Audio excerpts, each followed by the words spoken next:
It was the first time single mother Emma took her 4-year-old daughter on a long-haul flight. Unexpectedly, she sat next to a man in a tailored suit who smelled faintly of cedar and money. When little Sophie started fussing, the man, Alexander, didn't frown like most passengers. Instead, he pulled out wireless earbuds, queued up a Disney playlist, and let Sophie watch cartoons on his tablet. He even asked the flight attendant for warm milk with honey, exactly the way Sophie liked it. After learning Emma had raised Sophie alone, Alexander lowered his voice. "Marry me for 6 months." Emma almost laughed in his face, but he explained. His grandfather's will gave him the family conglomerate, only if he was married by 35. That deadline was in 2 weeks. He needed a wife on paper, and he would pay enough to secure Sophie's future forever. Emma opened her mouth to refuse.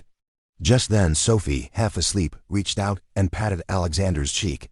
"Daddy pretty," she mumbled. Emma's heart cracked open. She heard herself say yes. When they landed, a black Rolls-Royce took them to a mansion that looked copied from a European palace. The bathroom taps were solid gold. Alexander's mother and 2 aunts stared at Emma like she was something stuck to their shoe.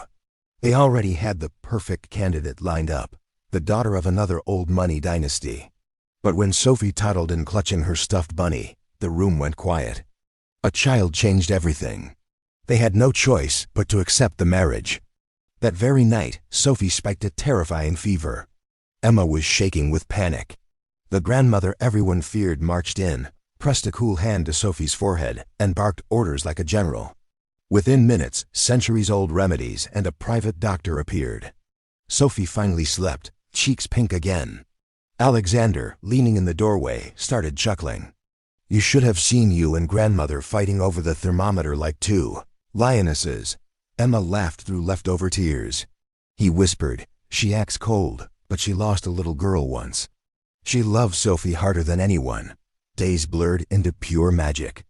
The aunts fought over who got to push the swing. The chef invented new pancake shapes daily.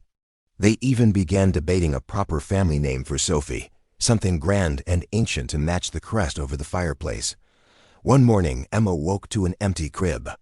Heart pounding, she ran downstairs and found Sophie on the grand piano bench, tiny fingers banging keys while Alexander's mother filmed on her phone, cooing, "That's it, my darling Celeste."